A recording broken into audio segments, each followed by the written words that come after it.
He'd braced for the wrong version of this conversation his whole adult life. I'm in 2A. It looks like there's a duplicate assignment. Does happen sometimes. My man, I know, all right? I know I'm asking you to take 3C for me.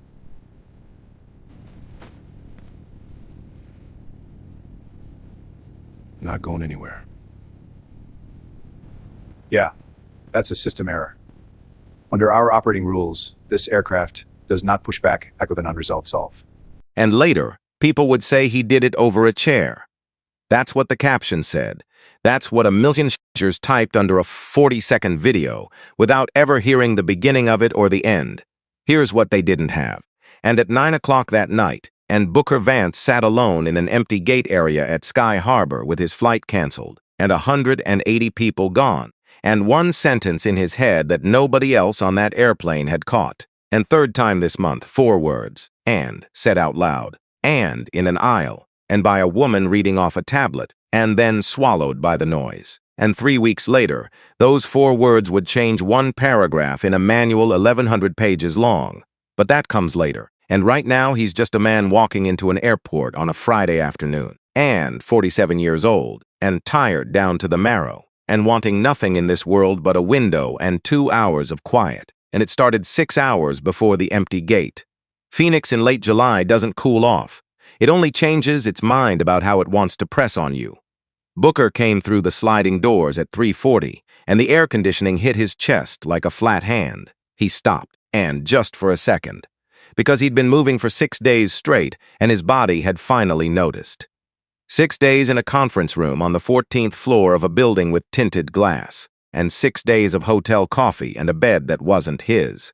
There was a knot in his right shoulder the size of a walnut, and he'd been carrying it since Tuesday like a bag he'd paid extra for. He was tired in the way that sleep does not touch. The terminal was doing its Friday thing, and a woman in scrubs jogged past with one shoe half off. A young man in a suit 2 sizes too big argued with a kiosk that had no opinion, and somewhere behind him, and a child laughed the real way, and the highway, and out of nowhere, and a man's voice said, "Okay, okay," and okay the way fathers do. And Booker liked airports. That was the odd thing about him.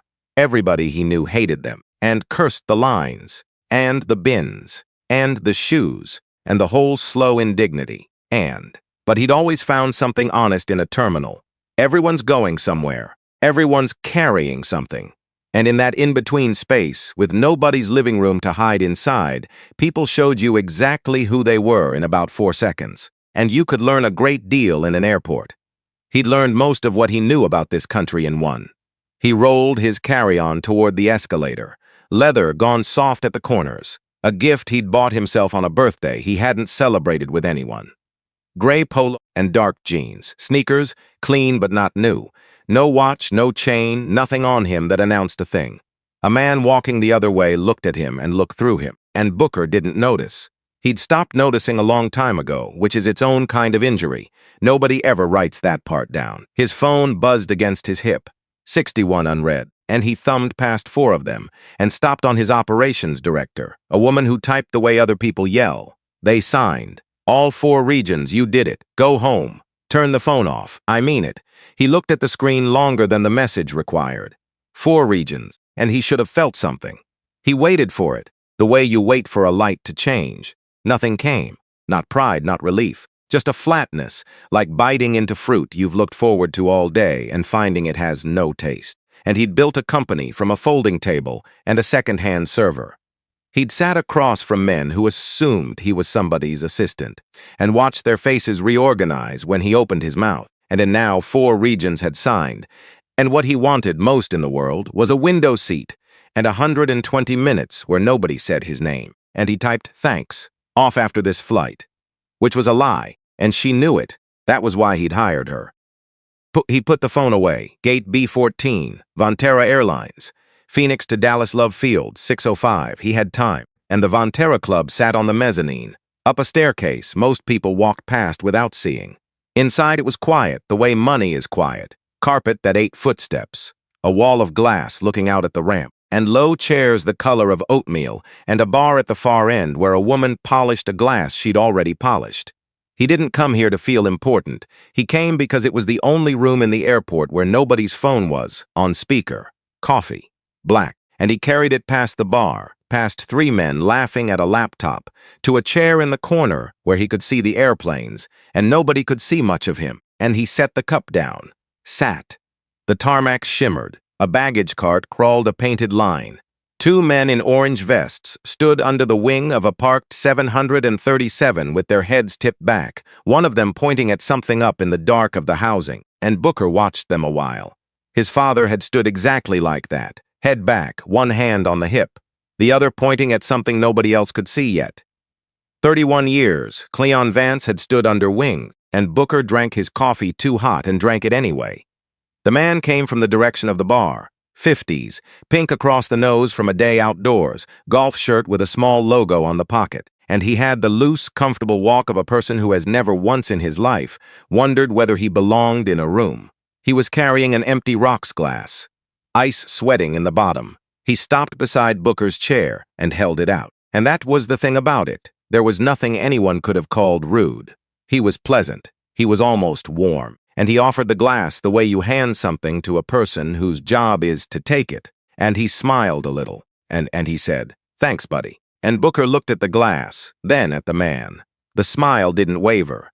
He was already half turned back toward the bar. The transaction had closed in his mind before Booker had moved a single muscle, and 2 seconds went by. 2 seconds is longer than you'd think. Booker reached up and took the glass, set it on the low table beside his coffee. The ice made a small sound against the wood.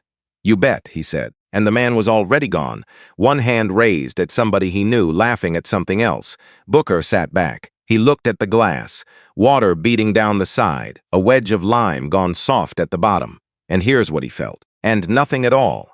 That was the part that bothered him.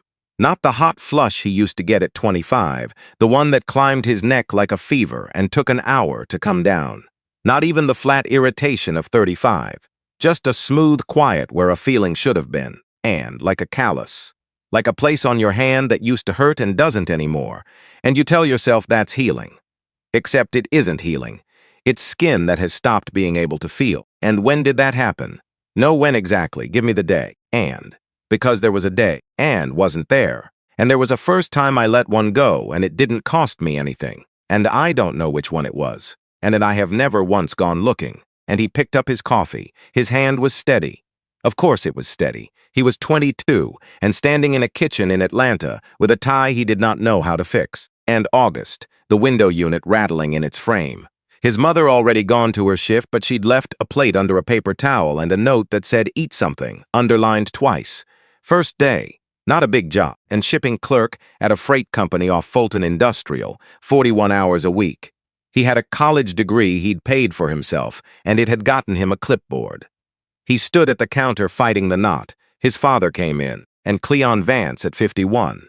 A big man who had gone quiet with age instead of loud. Coveralls already on. 23 years on the morning line by then, and he smelled the way he always smelled, metal and soap and something faintly sweet underneath. Hydraulic fluid, and smell would never encounter anywhere else in his life without turning his head. Cleon set his coffee down, came over, and without a word took the tie out of his son's hands. And Booker stood still. He'd been taller than his father for 4 years, but some part of him went back to 9 years old whenever those hands came up. Cleon undid the knot, started over, and his fingers were thick and scarred across the knuckles, and they moved with a precision that had nothing to do with neckwear. "You know where you're parking?" "Yes, sir." "Not the front." "I know." "Not the front." "Yes, sir." The knot came together, and Cleon drew it up, straightened it, then took the collar in both hands and smoothed it flat, thumbs moving along the fold. He did that twice, slower the second time. Even then, Booker understood his father was buying himself a moment. Cleon looked up at him. "2 things," he said, and Booker waited. Head down.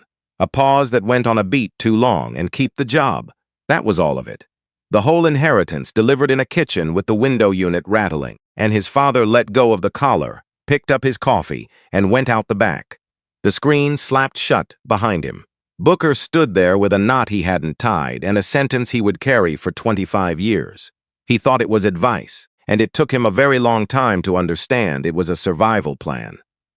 Longer still to understand that his father had handed him a weight and called it a gift, and had never once been told there was a difference, and boarding for Vontera 118 to Dallas Love Field will begin shortly at gate B14.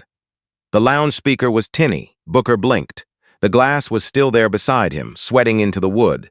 He got up and left it, and gate B14 was a mess, because gate areas are always a mess in the 10 minutes before anything happens.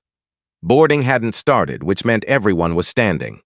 That's the physics of it. And a voice says shortly, and 40 people rise as one organism and form a line for a door that isn't open. And Booker found a pillar and put his back against it, hand resting on the handle of his bag. He scanned. Habit. A young couple arguing without any heat in it, the way people argue when they're mostly just tired. And an older man asleep, sitting straight up with his boarding pass loose between two fingers. And Booker had a brief, anxious thought that somebody ought to tell him. A woman in navy scrubs, late 20s, sitting forward with her elbows on her knees, and she had her phone pressed against her mouth, not talking into it, just holding it there, waiting for something to come through. Booker's eyes moved on and stopped. She was at the front of the priority lane, mid-40s, blonde hair cut sharp at the jaw, and cream blazer without a wrinkle in it, which after a day in Phoenix is its own achievement. Pearl earrings.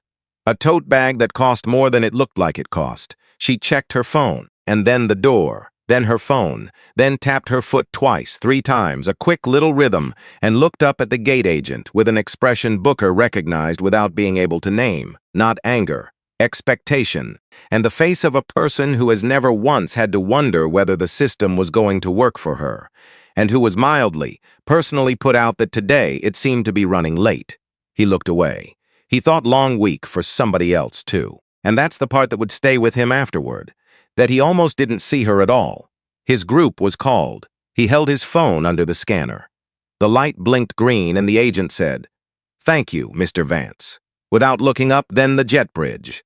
Hot in there, and always is. That corrugated tunnel with the rubber seams and the smell of jet fuel, the long slope down toward the door, everybody's wheels rumbling over the joints in the floor. And Booker walked slow. Seat 2A. He'd chosen it 11 days ago, at 11 at night, sitting at his kitchen island with the lights off and a bowl of cereal he hadn't touched. He was not a superstitious man, but he had faith about that seat, and he'd never once said it out loud to another living person, and he wasn't going to start now. Left side, second row, and... Because on a Dallas approach with the wind out of the south, you come in over Mockingbird, and the whole city tilts up to meet you, the freeway, the water tower, the gray-green sprawl of it, and home from 4,000 feet. He'd flown that leg 100 times, and he still looked, every time. The seat wasn't upholstery. It was 2 hours where nobody needed anything from him, and a window, and then his own city rising up, the downtown. He'd earned it, and that word mattered to him more than it should have, but it mattered. He stepped through the door and nodded at the flight attendant standing in the galley. Early 30s, dark hair pinned up, and name tag Marlene. She smiled at him. Quick, professional, gone. First row on the left, two seats, empty. Second row, and he stopped. Someone was sitting in 2A, and Booker stood in the aisle with his hand on his bag, and did what every human being does first, which is doubt himself. He checked the row marker on the bin. 2, checked the window, checked the woman sitting in it. Cream blazer, pearl earrings, blonde hair cut sharp at the jaw, and her tote was tucked neatly against the wall.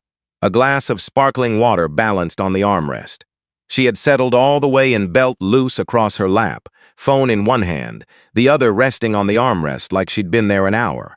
She glanced up and gave him the small closed-mouth smile you give a stranger in an elevator, and went back to her phone. No flicker. No hesitation, not the small internal O of a person realizing they've made a mistake, and something turned over slowly in Booker's chest. Okay, mix up, it happens. 10 seconds and we're both sitting down. He cleared his throat. Excuse me. She looked up again, polite, patient, already faintly put upon. I think you might be in my seat. That's 2A? He'd said it gently, and he wanted the record to show that. He'd said it the way you'd tell somebody their shoe was untied.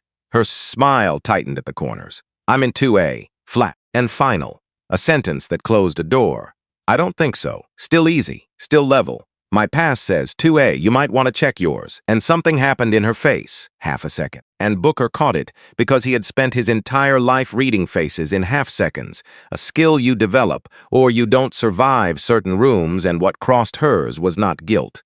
It was arithmetic. A woman running a number she was confident about, and running it again anyway, and then it was gone, and her shoulders came back. She raised the phone, turned it toward him. It says 2A, she said, loud enough for the row behind them. Right here. Booker leaned in. He didn't want to. And there is a whole calculus a man like him runs is in a moment like that, how close, and how loud, and which hand where, and who's watching, and he ran it in the space of one breath, and the way you shift gears without looking. And he read the screen, Vontera Airline, PHX to Dal, Prescott Margot EC 2A. He read it twice, then a third time because his eyes had done something dishonest the first two. 2A. It said 2A, and black on white in that clean, flat type, with the barcode underneath like a row of teeth. He straightened up, and for one long floating moment, the cabin went quiet in his ears.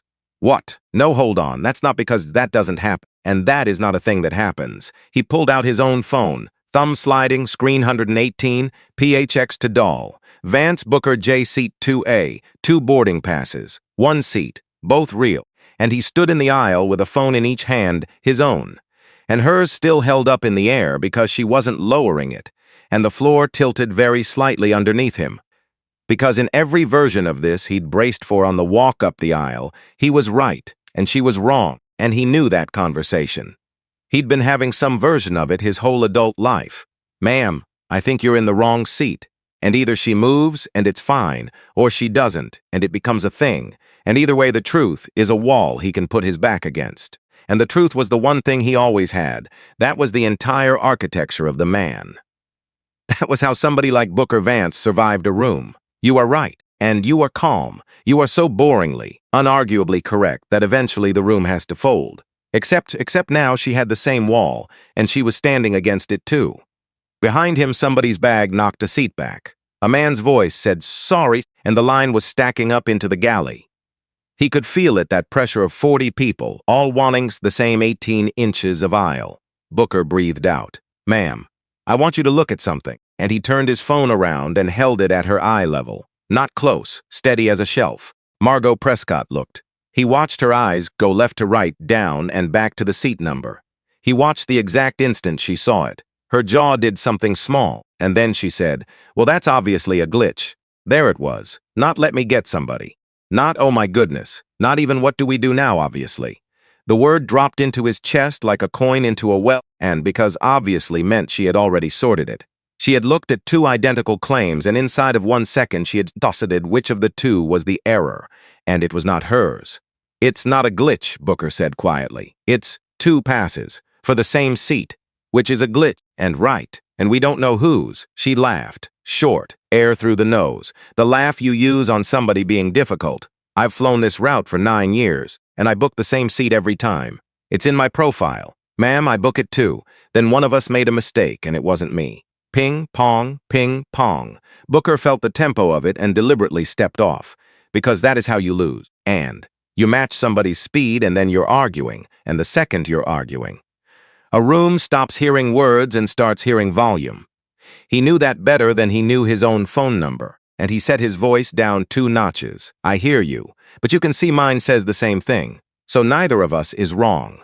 Which means the system is. Margot looked at him, and there was a beat where he thought she might actually get there. That's the truth.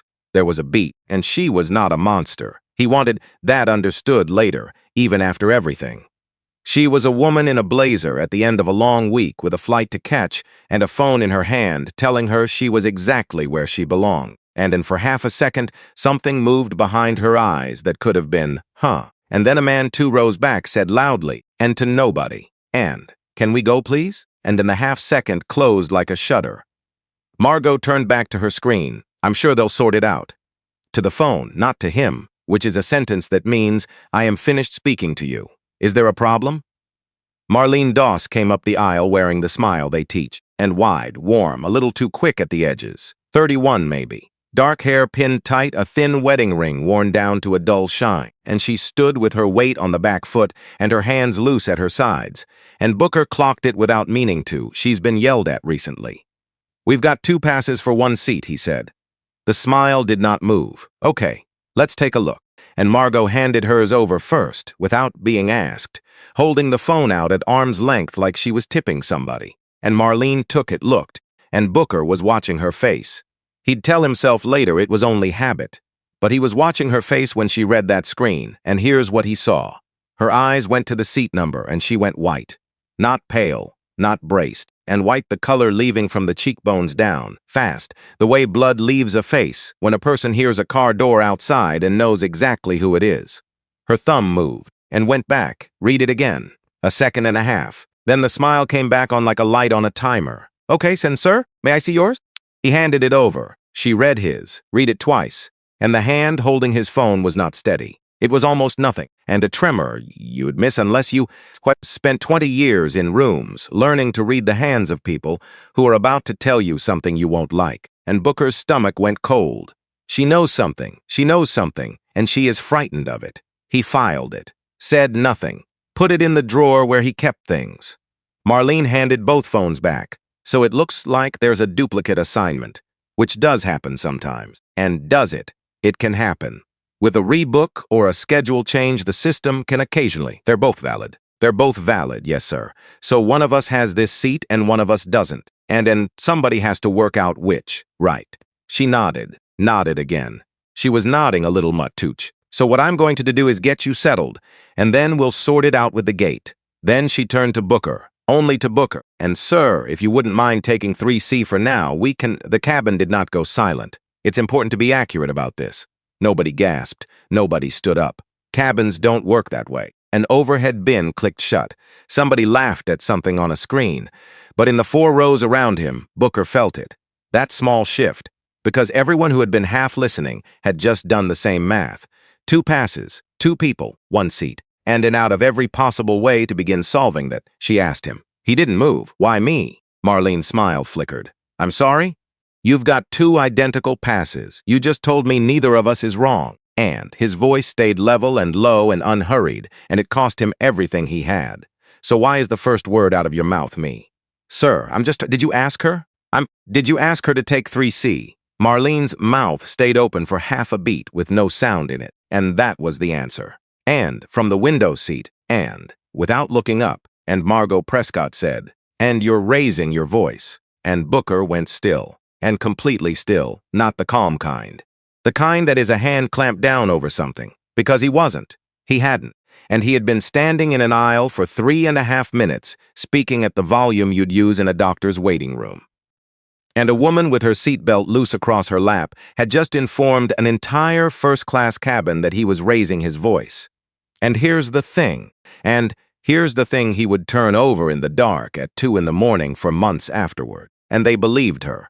He watched it happen in real time. He watched the man across the aisle glance up and then look away a half second too fast. He watched a woman in row 4 adjust her purse strap and shift 1/4 inch toward the window. Not hostile, not even conscious, and just the body making a small ancient adjustment away from something it has been told is loud. 6 words. 6 words reached into a room and rearranged what 40 people had heard with their own ears, and his hand tightened on the handle of his bag. He thought about his father's thumbs on his collar. Head down, keep the job. He looked at Margot. She was still on her phone. She hadn't looked up once. She had flicked it over her shoulder like ash off a cigarette. "Ma'am," and his voice came out so quiet that Marlene leaned in to catch it. "I have not raised my voice." Margot shrugged one shoulder. "Okay, I've been standing here 3 minutes." And I said, "Okay. You said something about me to a plane full of people, and it wasn't true." Now she looked up. And there was color in her face, and Booker really saw that she was uncomfortable, that some part of her did not enjoy this, and that she was a person who thought of herself, quite sincerely, as kind, which made it worse, not better. "I'm just trying to get home," she said. "So am I." And, "Then why are you making this?" "I'm not making anything." His voice didn't rise. It went the other way, and something got into it with an edge on it. "I walked onto an airplane and stood next to my own seat. That's the entire list of what I've done. And everything after that has been done to me." Margot looked away, out the window, at the ground crew moving under the wing. Marlene touched her earpiece and stepped back toward the galley. And just one moment, folks. Her voice went low and fast, and Booker caught 3 words before it dropped under the noise of the cabin. So he stood there, alone in an aisle with 40 people behind him and a woman in his seat in front of him. Sit in 3C. You could just sit in 3C, and it's 1 row, it's 11 feet. And nobody's checking, and nobody's writing it down. And the airplane leaves on time, and everybody gets home. And you get home. And you could be looking out a window in 90 seconds, and this would be over. And by Monday, you wouldn't even... He stopped himself. Because that was his father's voice, not the words. Cleon Vance had never said those words. But it was the shape of his father's voice, and Booker knew that shape the way you know a song from 2 notes.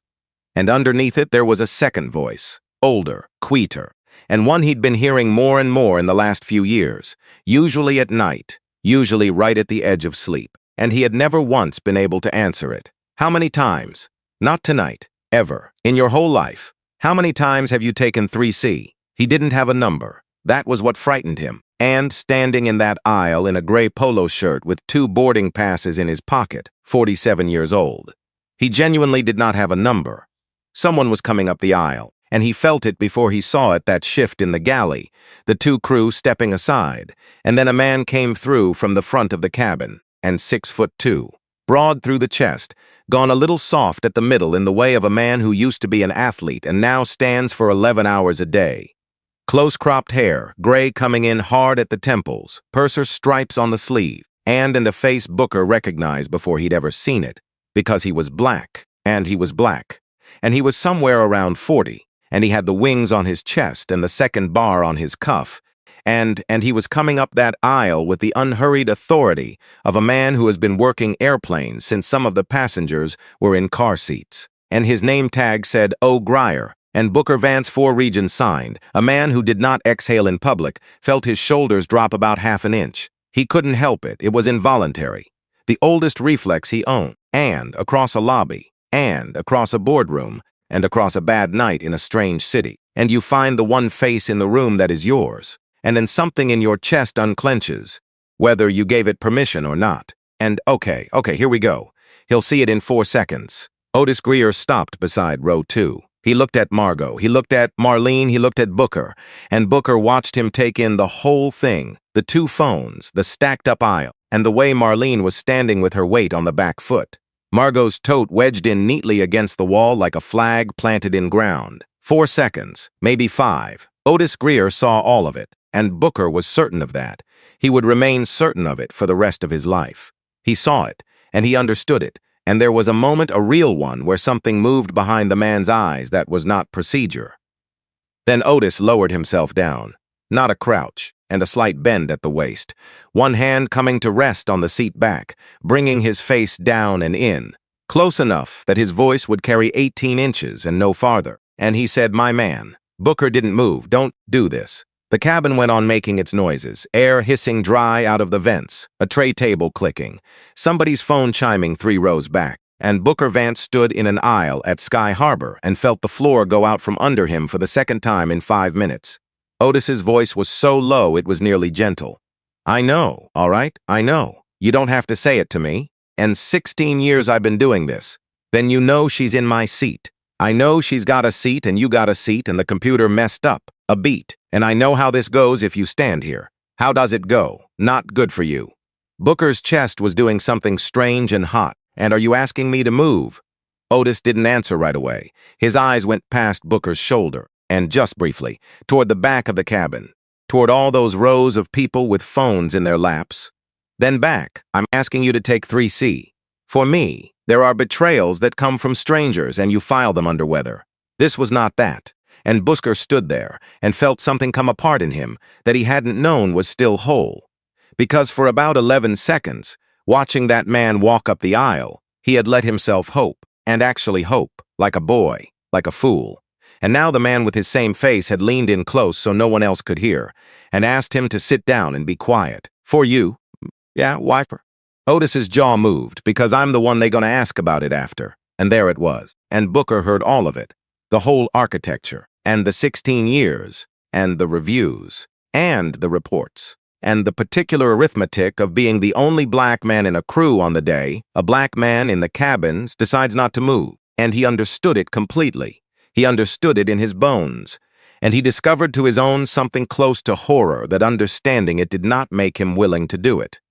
16 years, Booker said, and this is what you walked up this aisle to say to me.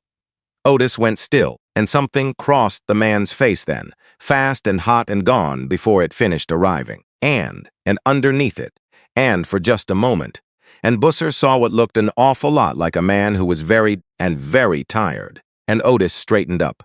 The professional face came down over it like a shade being drawn. Sir, full volume now. For the cabin, for the record, for whatever came after, seat 3C is available. Same cabin, same service, and we'd appreciate your cooperation so we can get everybody home tonight. There it was, cooperation, everybody. Home tonight. 3 words that have done more damage in this country than most weapons. Booker looked at him for a long moment. No, he put his bag in the overhead, and he did it without hurrying, and lifted the case, and turned it on its side, and slid it flush, and then clicked the bin shut with the flat of his hand. And then he turned around. Margot Prescott was watching him now. All the way, her phone was face down in her lap. You cannot be serious, he didn't answer. Row 2, Azel's seat 2B. He sat down. Not 3, and right there. And beside her, and in the seat nobody had claimed, and one armrest away from the window he'd paid for 11 days ago at 11 at night, and close enough that she pulled her elbow in. He faced forward, put his hands on his knees, and then said to the seat back in front of him, and at a volume that went nowhere near loud, and I'm not going anywhere. And behind him, a phone came up. He heard it. That small mechanical shift of a person raising a device and bracing it against a seat back. Then another one. Marlene Doss stood in the galley, with her back half turned and one hand pressed flat on the counter. And Otis Greer was 3 feet up the aisle, with 2 fingers to his earpiece, saying something short into it, and his eyes were on the floor. And, somewhere in the middle of it, and a voice from the galley said, and to nobody in particular, and tubies open. And we had a no-show and then stopped, and as if realizing there was no longer anything useful in that information. And it up front, past the curtain, the cockpit door opened. Margot turned toward him. Do you understand that you are holding up an entire airplane? And Booker looked straight ahead. I understand somebody is. It's a seat. He didn't answer that, not because he had nothing, and because he had about 400 answers, and every one of them was 25 years old, and if he opened his mouth right now, he did not know which one would come out. He thought about a rocks glass on a low table upstairs, with the ice going to water, and he thought about a kitchen in Atlanta in August, the window unit rattling, his father's thumbs moving twice along a collar, and head down, keep the job. Booker Vance sat in seat 2B with his hands on his knees and his back straight and his eyes on nothing, and felt his heart going hard and slow against his ribs, and he thought, I loved you. I loved you my whole life, and I am not going to do it. Not today, and not this one. Up front, the cabin door thumped, and the pitch of the jet bridge changed, and Captain Hollis Dunbar came through the curtain, and Part 2, the man in 2A. This is a work of fiction. Vonterra Airlines and all characters are invented. Captain Hollis Dunbar came through the curtain the way weather comes through a door, 58, tall, silver at the sides cut close, and a face that had been sunburned across a windshield for 30 years, and had settled into something dry and unbothered. He wore the 4 stripes the way other men wear a belt. He did not look at Margot Prescott, and he did not look at Booker. He looked at the aisle, at the 11 passengers still standing in it, at the clock above the galley, and then he said, and to Otis Greer, and without lowering his voice at all, and where are we? And duplicate assignment. Captain, both valid. Dunbar's jaw moved once, like a man tasting something he'd rather not have in his mouth. Passes. Booker held his phone up without a word, and Margot did the same a half-second later, with a small flourish of vindication that he felt more than saw, and Dunbar took them both, one in each hand. He read them the way a mechanic reads a gauge, no expression, no hurry, and no interest whatsoever in what anyone in the room wanted the number to say. Then he handed them back. Yeah, that's a system error. Margot opened her mouth, and Dunbar was already talking over her. Not rudely, just completely. Ladies and gentlemen. He turned slightly, pitching his voice down the length of the cabin, and the standing passengers went quiet out of pure instinct. and we have a seat assignment conflict on board. I know that sounds small. It isn't. Under our operating rules, this aircraft does not push back with an unresolved seating dispute in the cabin. Somebody near the bulkhead said, "You're kidding." Dunbar didn't blink, and I'm never kidding about the manifest. The manifest is the airplane. If the manifest is wrong, the airplane is wrong. And I don't fly a wrong airplane. He let it sit exactly as long as it needed to sit. And ground's working it. Stay in your seats. He turned to go. Booker heard himself speak before he'd decided to. Captain Dunbar stopped, turned, and looked at him, actually looked for the first time. And Booker had the strange sensation of being weighed on a scale that held no opinion about him whatsoever. "Sir, your crew already asked me to move. Twice. Before you got here." A pause, and they didn't ask her. Dunbar's eyes went to Margot and came back. And here's what he didn't say. He didn't say, "I'm sure that's not what happened." He didn't say, "My crew wouldn't do that." He didn't reach for a single one of the soft phrases men in uniforms reach for. He said, "Noted," and went back through the curtain, and Booker sat with his hands on his knees. Noted. That's the word. That's the whole word. Because that is a man who has heard it before and is putting it exactly where he has always put it, which is nowhere, and he isn't even lying to me about it, and he's just filing it. Same drawer. Same heading, with all the rest of them. He looked at the seat back in front of him, the little dark screen, the safety card sticking out of the pocket at an angle. His heart was going, and slow, heavy, that deep knock in the chest that comes not from fear but from the effort of holding something down. Beside him, Margot Prescott shifted. "Well, now nobody's going anywhere. I hope you're happy." Booker didn't turn his head. "And ma'am, there is not one single part of me that's happy. Here is what a cabin sounds like when it turns. Not shouting, never shouting, not at first. It's the murmur going up half a step. It's the number of heads that stop facing forward. It's a woman in row 4, leaning across the aisle to a stranger and saying 6 words behind her hand, and the stranger's eyebrows going up, and then that person turning to the row behind. And it travels like water finding a crack in a foundation. 6:18. They should have been airborne 13 minutes ago. And the man across the aisle in 2D took his glasses off and folded them, and said to nobody, and to the ceiling, and to the entire first-class cabin, and he's got a boarding pass for that seat, and she's got a boarding pass for that seat. Somebody explain to me why he's the one being asked. Margot turned her head sharply. "Excuse me? I'm asking a question, and you're implying something." "Ma'am, I'm a retired claims adjuster from Tulsa. I don't imply." He put the glasses back on. "I observe. It's the whole job." Somebody in row 3 laughed once, then stopped because it wasn't actually funny.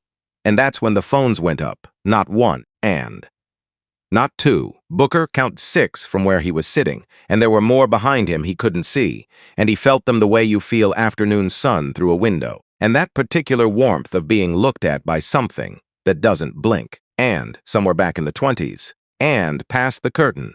And a young man's voice carried forward, and loud and easy and entirely unbothered, "Yo, and just give the man his seat." Laughter rolled up out of economy. Nobody in first class laughed. Margot's cheeks had gone a mottled pink. She pulled her tote up into her lap and held it there like a shield across her chest. "This is harassment."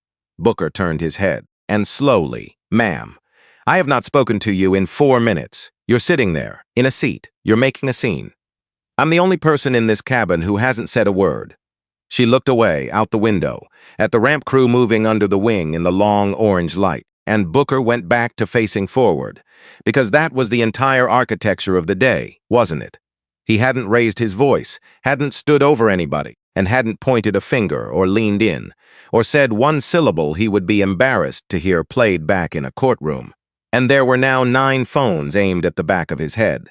They're not filming her. You understand that? Every single one of those is pointed at you. And in whatever comes out of this, whatever 40 seconds of it, lands somewhere tonight, it'll have your face in it. Not hers. He put his hands flat on his knees and made them stay there. And Marlene Doss was in the galley. Booker could see her through the gap in the curtain. 3/4 turned away, one hand pressed flat on the counter. She was looking at a tablet, scrolling, then scrolling back. She had been doing that for 11 minutes, and not talking to the flight deck, not talking to Otis, not doing any of the 40 small tasks a flight attendant does in a delay. Scrolling, Booker watched her, and the thing he had filed away 20 minutes ago came up out of the drawer, and it had grown teeth in there, and she went white. Not annoyed, not braced for a difficult passenger. White. And she did it before she'd even read mine. She looked at her pass, and the color left her face, which means she knew what she was looking at before she looked at it. Booker stood up, and Margot made a small noise. He ignored it. He stepped into the aisle, and half the cabin's heads came around, and he went forward 4 feet and stopped at the edge of the galley, and Marlene looked up fast. "Sir, I need you to— I'm not going anywhere. Quiet. I'm asking you one question." She stood very still. He glanced back once. Otis was up front by the flight deck door with his back turned. Nobody else was close, and he lowered his voice until it was barely more than breath. "Were you at the gate this afternoon?" Marlene Doss did not move. Not a flinch, not a blink, nothing. And that was the answer. And he had asked 3,000 questions in 3,000 rooms, and he knew the exact shape of a person going still. "Sir, were you working the podium at B14? Her throat moved. "We were short," she said. 2 words. "We were short." And Booker felt the whole thing assemble itself in front of him, clean as a schematic. Short-staffed gate on a Friday. A flight attendant pulled up to work the podium before her own leg. And somebody comes to the counter needing a change, a rebook, a seat swap, a missed connection off something else. And she is not a gate agent. She is a flight attendant with a login and 40 minutes, and a line 11 people deep behind her, and a screen full of fields she uses maybe twice a year. And she puts somebody into a seat that has already been sold. And his voice came out gentler than he meant it to. "You issued it." Marlene's eyes came up, and Zev's was in them was not defiance. It was a kind of cornered animal panic that he recognized so completely it dropped the floor out of his stomach. "And I have a review," she said. "A what?" "A performance review." Open, the words came fast now, low tumbling over each other. "There was an incident in March. It wasn't— look, it doesn't matter what it was. It's open. I'm on a 30-day. One more documented error, and She stopped, and pressed her lips together hard enough to go pale around them. "Sir, please, just take 3C. And there it was, laid open on a galley counter between a coffee pot and a stack of napkins, and the whole ugly machine of it. She had not looked at a black man in an aisle and thought him. She had looked at a black man in an aisle and thought him, because he won't file. She'd done math. Fast, unconscious, learned over years math, and 2 people, 1 error, her job on a 30-day clock. And her hand had gone out automatically. And the way your hand finds the light switch in a dark house you've lived in for a decade toward the person who was, and statistically, and in her direct professional experience, and less likely to make a formal record of it. And she didn't hate him. She didn't even see him. She saw the lower risk option, and that, Booker thought, and standing in a galley at Sky Harbor, with a plastic curtain against his shoulder, and is how it actually works in this country, and not with a hood, with a spreadsheet nobody ever wrote down. He had her. That is the thing that would sit in his chest for weeks afterward. In that moment, in that galley, he had her completely. 4 sentences, and she was finished, and he could turn around, and right then, and walk into a cabin full of raised phones and say, "And this flight attendant issued the duplicate pass. And she's on a performance review. She asked me to move because she's covering her own mistake. 9 cameras rolling, 200,000 views by midnight. Her name in the caption by breakfast." He felt it, and God help him. He felt the pure, clean chemical want of it come up his spine like a swallow of something strong. And 25 years of rooms he'd swallowed whole. And here, finally, was one that would go down easy. Booker looked at her, 31 years old, a wedding ring worn dull, a tremor in the hand holding that tablet, and you are 11 weeks from unemployment, and you made a mistake with a computer and you got scared, and you reached for me, because I was the safe one to reach for. And you were right about that. That's the part. And you were right about me for 25 years, and you'd never even met me. And he took a breath. "I'm not going to say anything." Her eyes came up. "What? About the gate? I'm not saying it out there." Her face did something complicated, relief and shame arriving at the same narrow door and getting stuck in it together. But you need to go tell your captain," Booker said. "Right now, before somebody else finds it. Sir, because they will find it." His voice stayed low and level. "There's a log, and there is always a log, and it will go a whole lot better for you if it comes out of your mouth than off a printout." Marlene stared at him. Why would you do that? And Booker didn't have an answer that fit inside a sentence, so he gave her the true one instead. because somebody already decided which one of us was cheaper to move. I'm not going to turn around and do it back to you. And he walked back down the aisle and sat in 2B with 9 phones on him and nothing at all in his hands. Behind him, he heard the galley curtain move. He did not look to see which way she went. 29 years old, Chicago, February, and a conference room on the 11th floor with a view of a parking structure. He'd flown in on his own money. He had a laptop bag with a broken zipper and a proposal he'd printed at a copy shop at 2 in the morning because the hotel business center wanted $6 a page, and he had built the routing model himself, every line of it. He got there 40 minutes early because his father's son always got there 40 minutes early. He sat in the lobby with the bag on his knees, went up at 10 till. The room was already full, 11 people, and coffee out on a side table, one of those big steel urns with a stack of paper cups beside it. He stood in the doorway with his bag, and a man at the head of the table 60s, and half glasses, and perfectly friendly looked up and said, "And we're all set on coffee, son. And get the door on your way out?" Booker stood there. 11 people in that room. Not one of them corrected him. Nobody said, "Actually, that's the vendor." Nobody looked up from a legal pad, and 2 of them smiled at him pleasantly, encouragingly, the way you smile at a person doing a job you're glad you don't have, and Booker Vance, and 29 years old, and with the only copy of his proposal in a bag that wouldn't close, and heard his own voice say, "And sorry about that, and sorry." He said sorry. He backed out of the room. He stood by the elevators for 4 minutes with his heart going like a bird in a box. And then he went back in and introduced himself. And the man with the half glasses went red to the ears and said, oh my, and laughed. And in the room laughed with him. And it was fine. And they gave him the contract. That was the part nobody understood on the rare occasions he told it. And they gave me the contract. He flew home that night with a signed letter of intent in a broken bag, since somewhere over the Ozarks in the dark he put his hand over his mouth and held it there. Not "I'm sorry. I think there's been a mix-up." Not "I'm actually here for the 10 o'clock, and sorry about that." Like standing in the doorway had been the offense. He had been apologizing to that room for 18 years. 6:51.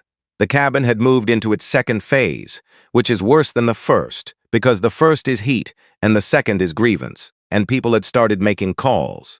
And no, we're still on the ground, I don't know, Denise, and they won't tell us anything. If we don't move in 20 minutes, I lose the Amarillo. That one came through the curtain from somewhere back in the 20s, and Booker's head turned toward it before his brain had cast a vote. Amarillo. He knew exactly what a connection out of Love Field looked like on a Friday night.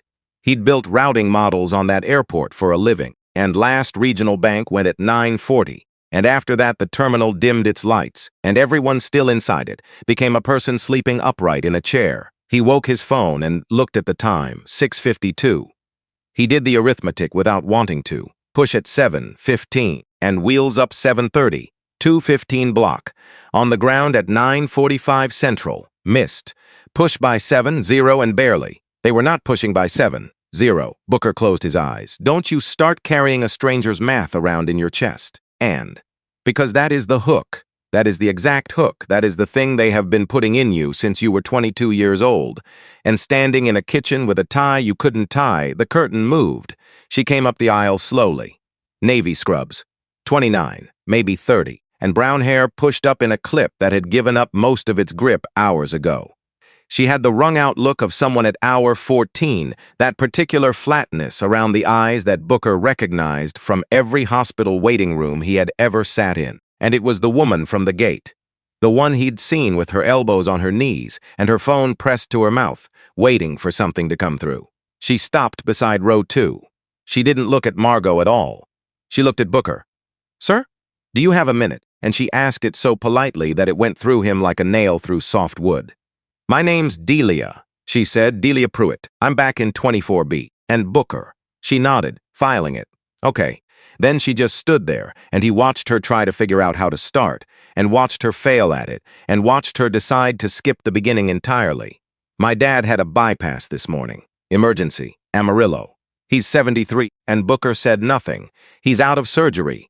They said it went okay. He's in the unit. Her voice was doing the thing where it stays absolutely level, because the alternative is not staying level. But he woke up, and my mom passed in January, so there isn't anybody, there's just nobody there.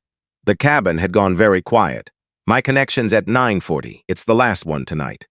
Next one's 1:50 tomorrow afternoon. Booker's hands went cold on his knees. And so I'm asking, she said. And here is the thing about Delia Pruitt. She did not cry.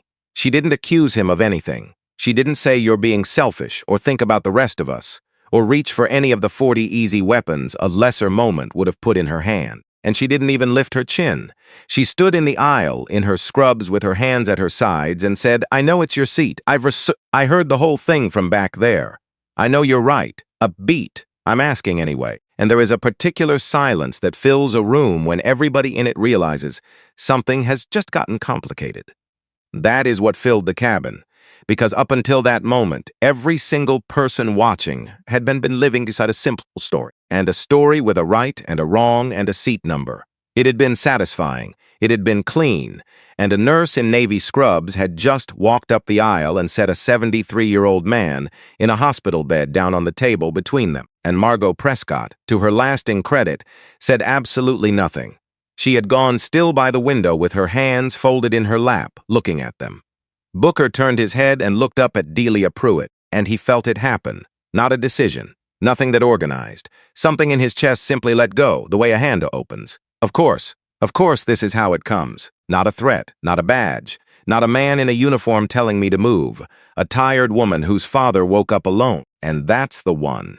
That has always been the one. And it isn't even a trick. She isn't tricking me. She isn't lying. There is actually a man in a bed in Amarillo tonight, and there is actually nobody sitting next to him. And so I move, because I'm a good man, because I am a good man. That's what the word is for. That is what it has always been for. Booker put his hand on the armrest and stood up. The cabin made a sound, small, and air leaving 40 sets of lungs at slightly different times. Somebody 4 rows back said, "Oh, thank God," out loud. And Delia's shoulders came down, and her eyes went bright, and she started to say, "And, thank you, sir." And a hand came down on the seat back beside Booker's shoulder, and a big hand, scarred across 2 knuckles.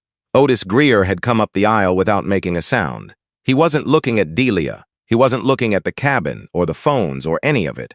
He was looking at Booker, and what was in his face was not the shade he had pulled down 25 minutes ago. "Sit down," Otis said.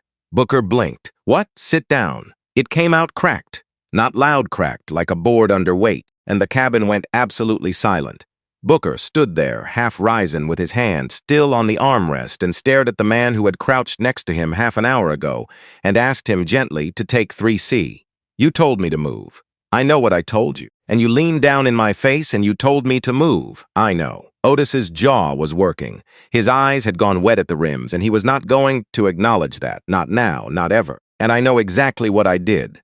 He glanced back once at the whole cabin watching him, at the phones, at 16 years sitting right there in 11 people's hands.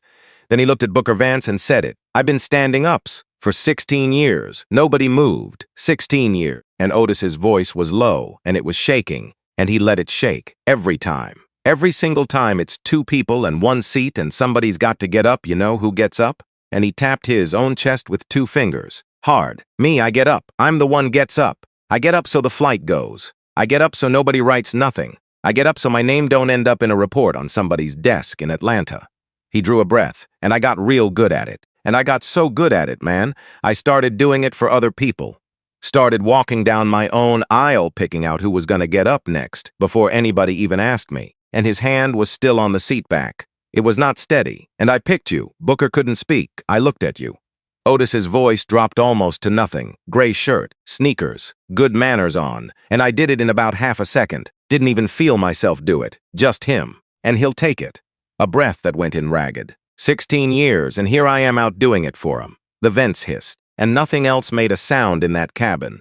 Otis straightened up. He turned his head slightly toward Delia Pruitt kindly, almost apologetically, and then back. "You don't get up," he said. "Not today. Not you." And Booker Vance stood in the aisle of a 737 with 200 eyes on him and felt the floor of his entire life shift about 4 inches to the left. Because Otis was right, and Otis was also wrong. Both at once, all the way. And write that he shouldn't take 3C. Write that the whole machine ran on the reliable, load-bearing willingness of certain people to stand up. And write that if he sat down one row back, it would go in a log somewhere tonight as resolved, and nothing on God's earth would be different by Monday morning. And wrong cleanly, completely wrong that the cost of that had to land on a nurse in Navy scrubs whose father was lying alone in a room in Amarillo. And they're both true. They're both true, and I've got about 90 seconds. And then Booker thought a thing he had never once thought in 47 years, and it arrived so simply that it was almost funny. Why am I choosing between two things somebody else put on the table? And he pulled his phone out of his back pocket. Ma'am, Delia, spell your last name. She stared at him, R-U-I-T. He was already dialing. It's me.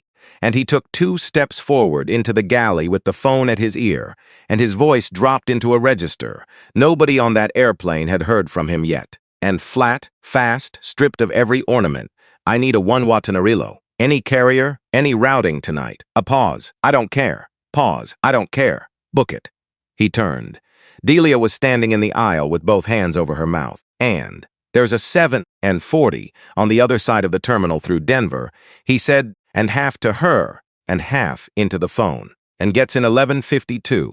That's tonight. Back to the phone, Pruitt. And Pruitt Delia, first available. My card, my personal card, the one ending in, he said 4 numbers. Yeah, do it now. I'll hold. He looked up. The entire first-class cabin was staring at him. Margot Prescott had turned all the way around in 2A, and Booker put the phone against his chest for a second. You'll need to move fast, he told Delia. It's C concourse. It's a walk, sir, and you'll land at midnight with no car. And phone back to his ear. Also a car. Amarillo, Airport 2, he looked at her. Panhandle Regional, she said. Panhandle Regional Medical. Panhandle Regional Medical. Waiting at baggage claim, driver holds a sign with her name on it. Yes. Tonight. He listened for about 4 seconds. And because she's got somebody in a bed, he said. That's why, and hung up.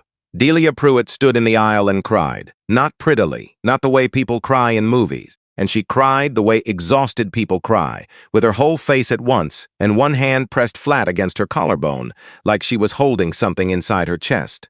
I can't, sir. I can't let you, ma'am. His voice had gone quite wagging. Go get your bag. And how much you'll get your bag? She didn't move. Why, she said. And Booker looked at her. There was a whole speech in his chest, 25 years of it. And rooms and seats and coffee urns, and a man in coveralls with his thumbs on a collar. He didn't give it, he said, because somebody was going to have to pay for this, and I decided it was going to be me. Then, after a second, tells him somebody was thinking about him tonight, and Delia Pruitt turned and half ran down the aisle. The curtain swung shut behind her, and the whole cabin sat in the wreckage of what it had just watched. And Booker sat back down in 2B, hands on knees. Pulse going about 110. His palms were wet, and he thought, from somewhere far away, I'd just spent $1,100 in 90 seconds to not get out of a chair, and I'd do it again, and I do not entirely know what that says about me. Otis Greer was still standing in the aisle. He looked at Booker for a long moment, then gave a nod one, small, down and up, and went forward. And he didn't say anything. He didn't need to. Nobody clapped. Booker was grateful for that for the rest of his life. Nobody clapped. This wasn't that kind of story, and the cabin somehow understood it. And they just sat there, quiet, and 9 phones came down one at a time into 9 laps, except one. His phone rang at 7. Fowler, he answered. Is she on? She's on. Confirmed, seat 14C. Cars booked. A pause, Booker, something in her voice. And, what? You need to look at your messages. I'm on an airplane. Look at your messages. He pulled the phone away from his ear. 41 new. The top one was from a number he didn't know. Then 8 from board members.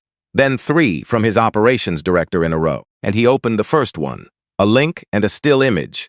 Freeze-framed, grainy, shot from about 6 rows back at an upward angle. A black man standing in an airplane aisle with his hand on a seat back and his mouth open, and fat white letters across the bottom, disruptive passenger grounds flight at PHX. Booker stared at it. That's me standing up to give her the seat. That is the exact second I was standing up to give it away. He tapped it, 40 seconds long, and it opened on Otis's hand coming down on the seat back, and Booker's face, turning which, cut loose from everything around it, read as a man being confronted by a crew member, then a jump cut. And then Booker's own voice, sliced out of the middle of a sentence, so that I'm not going anywhere landed with no beginning and no end. Then the captain's announcement laid over the top. Then black. Then the counter. 312,000 views. And it had been up for 51 minutes. No, that's the wrong 40 seconds. That's 40 seconds out of 90 minutes, and it is the exact 40 seconds that they cut both boarding passes. Both passes are on that video, and they cut them both out, and they cut her. They cut Delia. Delia's not even in it. His phone rang in his hand. A board member. It rang again. Another one declined. His operations director came back on the line because he'd never actually hung up. Booker? Are you there? I'm here. And it's on 4 aggregators. 2 of them tagged the airline. Okay, it's not okay. The board's called twice in 10 minutes. A breath. They want to know if you're making a statement. And about what? About the fact that a video of our CEO is trending and we have a $40 million corporate travel agreement with the airline in the video. Her voice went tight. Booker, they want to use it. They want to call their EVP tonight. And somebody's already got the number. And say what? And say their words, you have 90 minutes to fix this before we pull 412 seats a month. And Booker sat in seat 2B with a phone against his ear and felt the whole thing arrive. There it is, right there. One phone call, and this ends. That woman gets moved. That video comes down by 10 o'clock. And somebody gets walked off this airplane in Dallas, and somebody else writes me a letter on heavy paper with a raised seal on it. One call. And I have had that number in my pocket for 11 years. And he looked down the cabin. At Marlene Doss in the galley with her tablet, 31 years old, on a 30-day. At Otis Greer, standing at the flight deck door with his back to the whole world. And at the back of Margot Prescott's blonde head 3 feet away, hands folded in her lap like a woman at a funeral for somebody she didn't know well. And here's the thing, Booker. If I make that call, I win. And nothing changes. And nothing on this earth changes. Because what I'd be proving is that the system works just fine for people who can call an EVP at 7 o'clock on a Friday night. And the whole reason I am sitting in this seat is that a woman looked at 2 men and did math about which one could push back. If I answer that by pushing back with $40 million, I haven't broken the math. I've only told her she read the wrong man. And in the next one, the next brother in a gray polo with nothing behind him but a boarding pass, he still gets up out of that chair. Forever, Booker closed his eyes. Tell them no. Silence on the line. And Booker, tell them if anybody calls that EVP tonight, they can call me right after and explain why they still work here. They are killing you out there. 300,000 people just watched. I know. By tomorrow, it's 1 million. And I know that too. Then why Booker opened his eyes and looked at the seat back in front of him. Because I don't want to be the exception, he said. I want to be the last one. He hung up, turned the phone off, and set it face down on his knee. And at 7:26, the forward door opened again. He heard the seal break and felt the pressure change in his ears, and everybody in the cabin turned, and a woman came aboard. 44. Navy pantsuit that had been through an entire day, silver clip in her hair, an ID badge on a lanyard and a tablet under one arm, and the walk of a person who has just been told, and in an office somewhere, and go handle it. And she stopped at row 2. Good evening. Adele Brannock. I'm the operations duty manager for Vonterra here at Sky Harbor. She did not smile. Booker liked her immediately. I'm told we have a duplicate assignment. And yes, ma'am, passes. Both. They handed them over, and Adele Brannock did not look at them. She scanned them, both, one after the other, into the tablet. And then she stood in the aisle with her head down, reading, and the entire first-class cabin watched a woman read a script for 50 seconds without saying one word. Then she looked up. Here's what the system says. She's turned the tablet slightly. Not enough for anyone to read it, and just enough to be honest about where the words were coming from. Seat 2A was assigned to Mr. Vance on July 11th at 11:04 p.m. Mountain. Booker didn't move. Seat 2A was assigned to Miss Prescott today at 4:12 p.m. and Mountain in a manual override during a seat change at the gate. Margot said that's not. Adele's voice didn't get louder. It went flatter, which was worse. I'm not finished. Margot stopped. The override did not clear the prior assignment, and that's a known defect. It's been known since March, a pause that had something inside it. It's the 3rd time this month. Booker felt something go through the cabin like a draft under a door. 3rd time this month. Miss Prescott, your assigned seat's 3C. I need you in it now. And Margot Prescott did not move for 11 seconds. Booker counted them.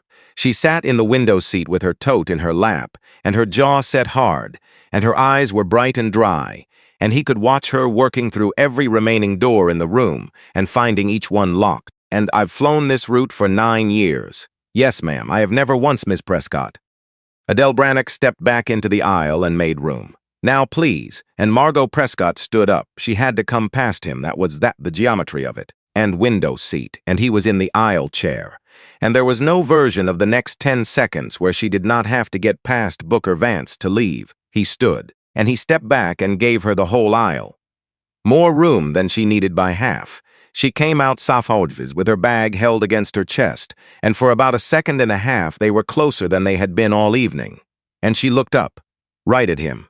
Her eyes were wet, and what was in her face wasn't shame, not yet, not anything that clean. It was something rawer and more confused. And a woman at the end of a long week who had walked onto an airplane 60 minutes ago as a completely ordinary person, and was now 300,000 views into being something else entirely, and her mouth opened. Nothing came out of it. She went back to row 3 and sat down in 3C and put her bag under the seat in front of her and folded her hands and faced forward. Booker sat down in 2A, the window seat, his seat, and 11 days ago, at 11 at night, at a kitchen island with the lights off, he put his hand on the armrest, set his elbow on it, and turned his head and looked out at Phoenix. The ramp lights coming up now, the sky going that violent orange it does out there, the long blue line of the taxiway running off toward the mountains. And he waited to feel it. Okay, here it comes. Any second now, he sat there, and nothing came. No warmth, not even relief, just a man in a chair by a window, 90 minutes late, with his hands cold in his lap. That's it? That's what it feels like? I won. Didn't I win? And at 7:41, Captain Hollis Dunbar came through the curtain again. He didn't have to say anything. Booker knew it from his face before the man opened his mouth. And so did Otis Greer. So did Marlene Doss. And one by one, so did every experienced traveler in that cabin, the way sailors know weather. Dunbar picked up the interphone. Folks, Captain Dunbar. He didn't clear his throat. He didn't ease into it. And this crew came on duty at 5:15 this morning in Nashville. This is our 4th leg of the day. Under our duty rules, we have to be parked at the gate in Dallas no later than 10:35 Central. And a pause. With the delay we've taken, that isn't possible. Somebody said, no, there's no reserve crew in Phoenix tonight. Dunbar's voice did not change at all. Vonterra 118 is canceled. Agents will meet you in the jet bridge. I'm sorry. And the sound that came up out of that airplane. Booker would remember it for years afterward. It wasn't anger. Not right away. It was something older than anger. A collective groan, low and rolling. 180 people making one animal sound at the same time. And then it broke apart into voices, then into standing, and then into the long, ugly, and familiar scramble of a canceled flight bags coming down out of bins, and phones going up, and a woman crying quietly 2 rows back, and a man on the phone saying canceled, and they canceled it, and canceled over and over, as if the word would eventually make sense if he said it enough. And Booker sat in 2A and did not move. 4th leg on duty since 5:15 this morning, which means the clock was running before I ever walked into this airport. It was running while she was checking her phone at the gate. It was running while I was upstairs drinking coffee. It was running in March when somebody found the defect and left it where it was. And it was never the seat. The seat was just where it finally came out. Margot Prescott got up from 3C, pulled her bag down, and walked off without looking at anyone. And Marlene Doss stood at the door and said sorry for the trouble 180 times, in a voice that got thinner every time. Otis Greer stood beside her, and when Booker came past last, because he'd waited, because he always waited, Otis put out his hand. Booker took it, and neither man said a word.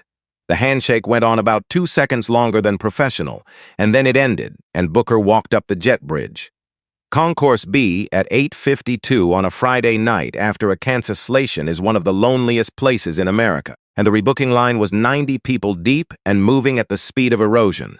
Booker walked past it. He didn't get in it, and he found a bank of chairs at an empty gate 4 doors down B18, nothing scheduled until 6 in the morning, and sat down in the middle of a row of 12 empty seats.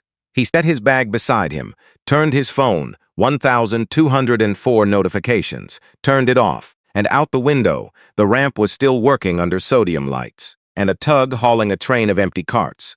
A man in a vest walking backward with two orange wands, guiding something in out of the dark. Booker Vance sat in an empty gate area in an airport in Arizona at 9 o'clock at night. He had won. He had the seat. He had the record. And he'd had a duty manager's tablet with the timestamps on it, and 180 witnesses, and 300,000 strangers who were, at that moment, calling him a lunatic in a comment section. And he had a nurse somewhere over New Mexico that he'd paid for himself.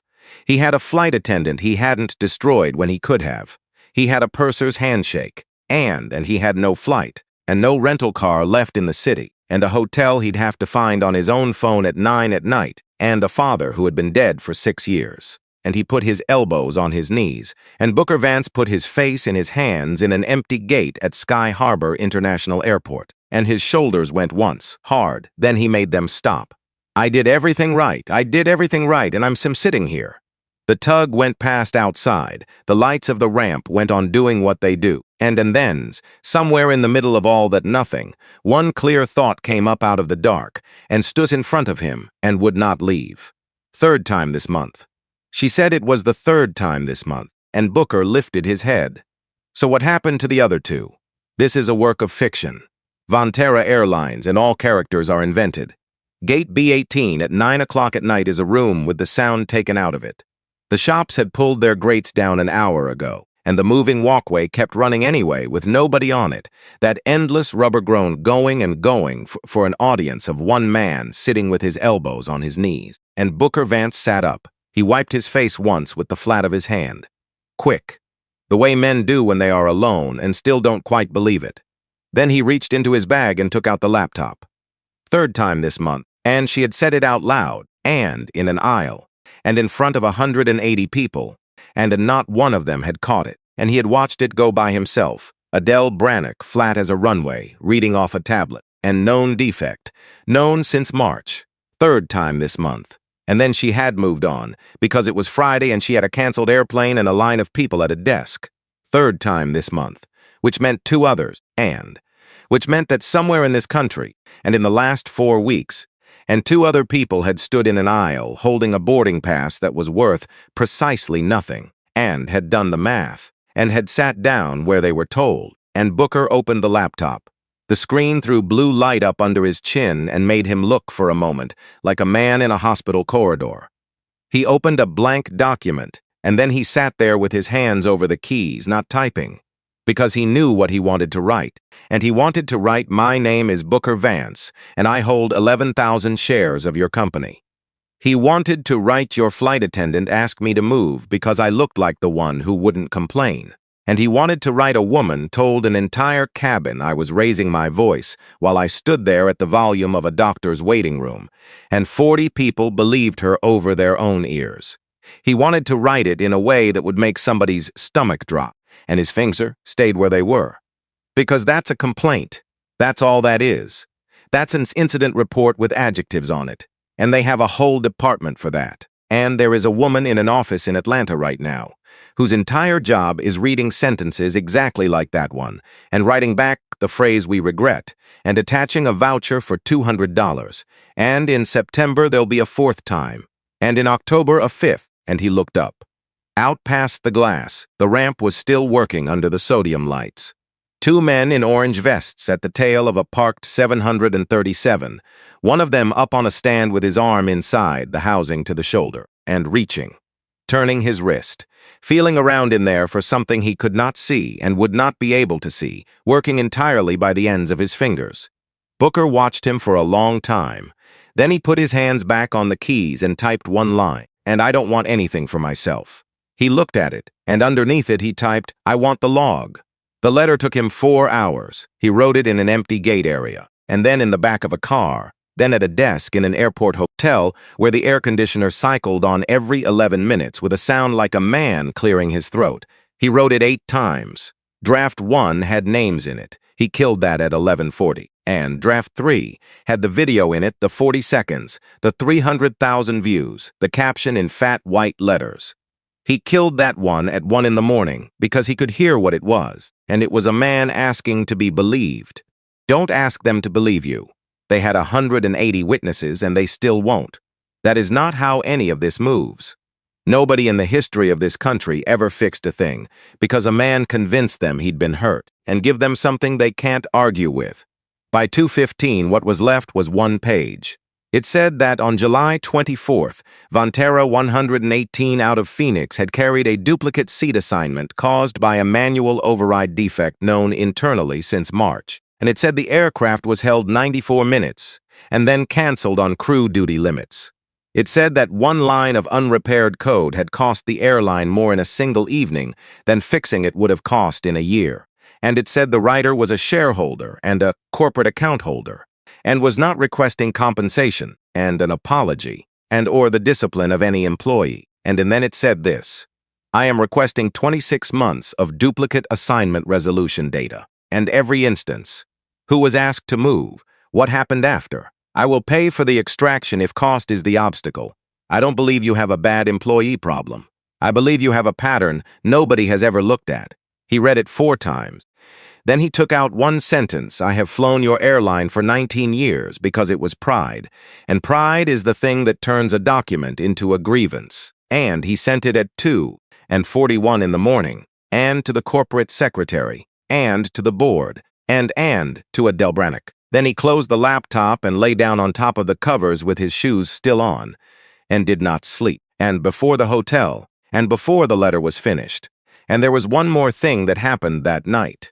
And he almost didn't include it in his own account of it afterward, and because nothing happened in it at all. And he went down to baggage claim at 11, because the airline had pulled the bags off 118 and dumped them on Carousel 4, and a man has to sleep in something. And the hall was almost empty. That fluorescent hum, a janitor pushing a wide broom in long, slow arcs across the tile, unhurried like a man rowing. The carousel turned with 9 bags on it going around and around, and Margot Prescott was standing on the other side of it, and she had her tote over one shoulder, and her blazer over her arm, and her hair had come loose on one side. She had been standing there long enough that she had stopped watching the belt, and she looked up, and she saw him, 4 meters of moving rubber and 9 circling suitcases between them. Neither of them said anything. She did not look away, which surprised him, and she stood there and looked at him across a baggage carousel in an airport at 11 o'clock at night. And then Booker looked back, and the belt went around, and the janitor's broom made its long sound on the tile, and whatever was in her face was not an apology. It wasn't defiance either. And it was the look of a woman who has just spent 4 hours discovering that she is not, and actually, and the person she had been assuming she was for 46 years, and who has no idea yet what to do with that information. And then a bag came around with a red ribbon on the handle, and then she stepped forward and took it off the belt, and turned, and walked out through the automatic doors into the heat. And Booker stood there another minute, and then he got his own bag and went and found a car. He thought about his father's funeral at 4 in the morning in a hotel room in Phoenix. He hadn't meant to. That's how it comes. 6 years ago, Atlanta, and first Saturday in October, and hot the way October has no business being hot, and the church had 2 window units running, and neither of them was making any difference to anybody. Cleon Vance, 70 years old, and 31 years under the wings, retired 11 years by then, and in all that time he had never once gone back out to look at an airplane. And Booker had always thought that was strange. He had never asked about it. The church was full. That sized to tease him. He had expected family and neighbors. He got family and neighbors, and about 40 men in their 60s and 70s who came in together, and in a group, and in pressed shirts, and stood along the back wall until somebody made room in the pews. And line mechanics, ramp, fuelers, some of them white, most of them not, every one of them with the same hands. And afterward, down in the fellowship hall with the ham and the foil pans, and that church basement smell of percolated coffee and floor wax, one of them found him, a big man, bad knee. He had to put a hand on the table to get himself down into the folding chair. You're the son, and yes, sir, you favor him. People say that. The old man nodded slowly, looking at nothing across the room. 31 years, he said, and me and Cleon. He mentioned you, he didn't. Booker started to answer, and then stopped, because it was true, his father had never mentioned anybody. The old man laughed a little, not unkindly. That's all right, that's how he was. And he turned his coffee cup a quarter turn on the table. You know what I keep thinking about? I keep thinking how in 31 years, that man never filed one piece of paper. Booker looked at him, and, sir? Not one. He held up a finger, thick, crooked at the last joint. Not a grievance, not a complaint, not a write-up, not a safety report. Nothing. 31 years. He said it with pride. Booker heard the pride in it, and he understood exactly what the pride was for. And it was the pride of a generation of men who had survived something by making themselves very, very difficult to write about. They passed him over 4 times for lead, the old man said. And you know that? No, sir. 4. He shook his head, still almost smiling. 4th time they gave it to a boy your daddy trained, 26 years old. Cleon taught him on the pylons himself. What did he do? The old man looked at him then, and his face changed. Just slightly, and just enough. He went and got his lunch, he said. And Booker lay on top of a hotel bedspread in Phoenix, Arizona, and at 4 in the morning, and with his shoes on and his eyes open. And he went and got his lunch. They handed his job to a boy he trained, and my father went to the break room and got his lunch out of the refrigerator and ate it, and came home. And came home every night for 31 years and never said one word about it at that table. Not one. And I sat at that table from the time I could reach it until the day I left for good, and I never knew. And he put his forearm across his eyes. I thought he was peaceful. My whole life I thought that man was peaceful. I used to tell people that. I used to say it like it was something I admired. He wasn't peaceful. He was holding his breath, and he held his breath for 31 years, and then he retired, and he never went back out to look at an airplane again. And I thought that was strange, and I never asked him why, and now I can't. And Booker Vance turned his head into a pillow in a hotel he would never see again. And, he said, and out loud, and to nobody, Daddy, and I'm sorry. And he called his mother at 8 the next morning. He hadn't planned to, and he was sitting on the edge of the bed with his shoes still on from the night before, and his phone in his hand, and he was scrolling, which is the single, stupidest thing a human being can do at 8 in the morning. And he was doing it anyway, and because everyone does. And entitled, "This is why we can't have nice things." Bet he's got a lawyer already imagine holding up 180 people over a chair. He put the phone down on his knee. Then he picked it up and called Atlanta, and she answered on the 4th ring, out of breath, because she was 74 years old and still refused to keep the phone in the same room as herself. Booker, "Hey, Mama. It's Saturday morning. I know it is. And you don't call on Saturday morning." A pause. Fabric sounds. She was sitting down. What's wrong? And Booker opened his mouth to tell her. He had the whole thing right there. And the seat, the 2 boarding passes, and the woman, and the video, and the 1,000,000 people who were going to watch it by tomorrow. And he had it lined up in order. And what came out was nothing. I got stuck in Phoenix is all. Stuck how? Flight got canceled. And he could hear her weighing that. 60 years of practice at hearing what her men weren't saying. You eat? Not yet. Booker. Mama, it's 8 o'clock. It's 10 o'clock here and you flew all week. A sound of her getting comfortable. There a place down there? In the airport? And there's places. Then go eat something before you get on that airplane. Don't get on an airplane empty. He sat on the edge of a hotel bed and looked at the carpet. And then something went through him so hard and so unexpectedly that he had to press the phone against his shoulder for a second. She doesn't know. She doesn't know anything about it, and she's never going to see that video. And if somebody showed it to her, she wouldn't understand what she was looking at. And then right now, and at this exact minute, and while 300,000 people are calling me a lunatic, there is one woman on this earth whose entire concern is whether I've had breakfast. And he put the phone back to his ear. Yes, ma'am, he said. I'll eat something. That's all I'm asking, Mama. What? He almost said it. Did you know they passed him over 4 times? And did you know he never filed one piece of paper in 31 years? And every man at that funerals said it like it was a medal. And did you know? And then did you 2 ever talk about it in that kitchen after I went to bed? And if you did, and why did nobody ever tell me? And he didn't say it, not because he was protecting her. Because he wasn't ready to hear the answer, and he knew himself well enough to know the difference. Nothing, he said. I'll call you Sunday. Eat, she said, and hung up. He flew home in 19C, and middle of the airplane, middle of the row, no upgrade available on a Saturday morning after a mass cancellation, nobody's idea of a metaphor. And he put his bag under the seat in front of him, and sat there for 2 hours and 15 minutes. with his knees against plastic and his elbows tucked in, and thinking about a woman in navy scrubs who was, and at that moment, and probably asleep in a vinyl chair beside a bed in Amarillo. And nobody had filmed that part. Nobody ever films the part where somebody pays. Here's what turned it. It was not him. He didn't post anything. He didn't call anybody. And he put out no statement. And nobody from his board called that EVP because he had said no on a Friday night from seat 2B. And his operations director had made sure of it in a way he never asked about, and she never volunteered. And on Sunday afternoon, a woman in Tulsa uploaded 9 minutes of video shot from row 2D. And she was 71 years old, 400 followers, an account that was mostly grandchildren and a Pomeranian in a sweater. Her husband had shot the footage, the retired claims adjuster, the man who said, "I don't imply, I observe." 9 minutes, unedited, and he hadn't stopped recording once. It had both boarding passes in it, held up in frame, the seat numbers legible if you paused it. It had Marlene Doss saying, "Sir, if you wouldn't mind taking 3C.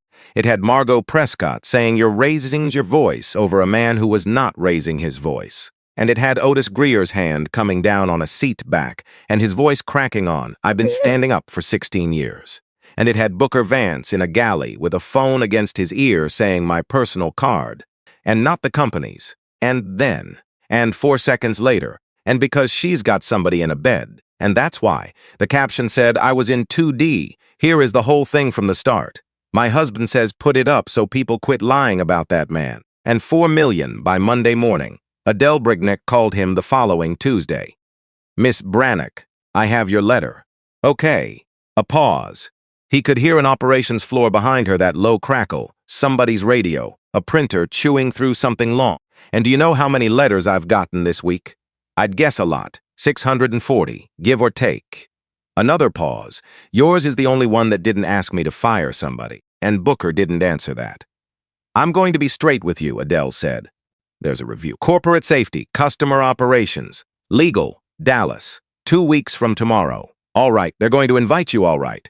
And Mr. Vance." Her voice dropped a notch, and they already know what they want the outcome to be.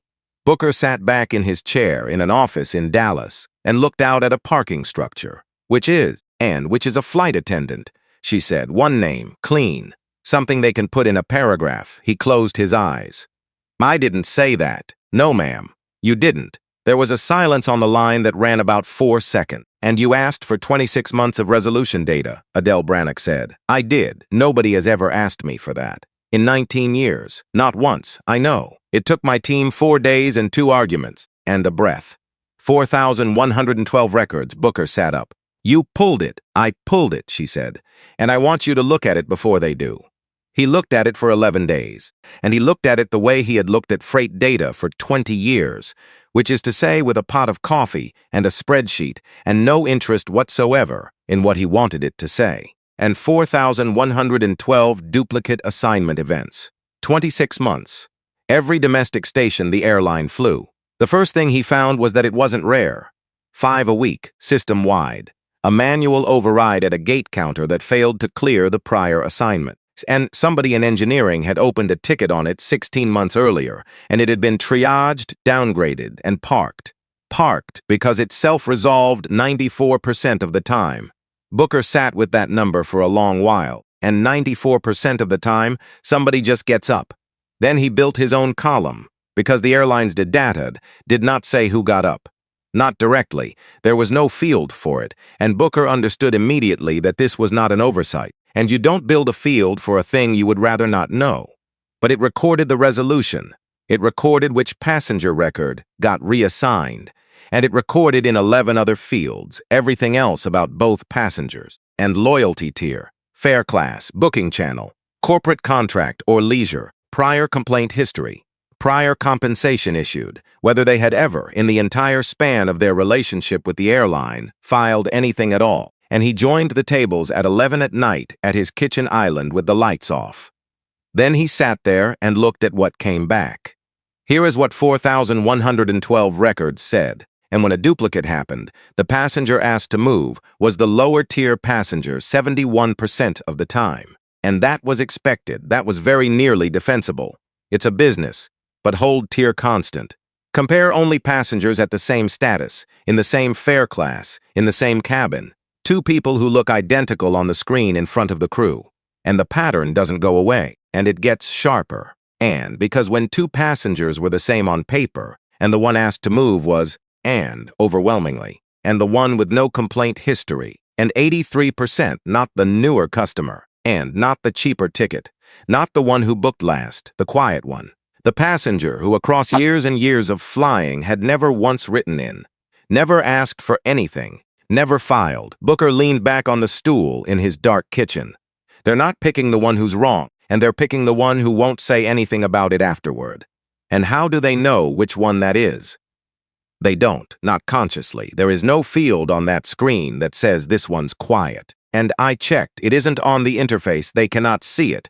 It is not available to them. They know it the way you know it. In half a second, off a face, he put both hands over his mouth. And then he pulled one more record, because he had been putting it off for 4 days, and there was no longer any honest reason to. His own. Booker J. Vance, executive tier, 9 consecutive years, corporate contract, shareholder, complaints filed in 19 years, 0, and duplicate assignment events involving his record in 26 months, 4 times. He was the one asked to move for, 4 out of 4, against a system average at his tier of roughly 1 in 10. Booker got up off the stool, and he walked out through his own kitchen and out the back door and stood in his yard in the dark with one hand on the fence. 4. I don't remember 4. I remember 1. I remember the 1. 2 weeks ago in an aisle in Phoenix, and I don't remember the other 3. I got up out of my own seat 3 other times in 2 years, and it didn't leave a single mark on me. I didn't think about it in the cab. I didn't think about it at dinner. It never once came up. That's how deep it goes. And it goes so deep that a man can stand up out of a chair he paid for 3 separate times and not carry one of them home. And he stood out there until the motion light gave up and left him in the dark. Then he went back inside and opened a new document and typed a title across the top of it. He looked at it a long moment, changed it, then changed it back. And the message from Delia Pruitt came on a Thursday, and through the airline, and forwarded twice, and arriving in his inbox with 3 sets of routing headers stacked above it like postmarks. And it was 4 lines long. And Mr. Vance, they gave me your email and said they'd pass it. I hope that's all right. My dad came home on the 11th. He's slow, but he's home. He does his walking in the hallway because he says the sidewalk's too public. He asked me who paid for the ticket, and I told him I didn't know. He said tell him thank you anyway. So thank you anyway. Booker read it standing up.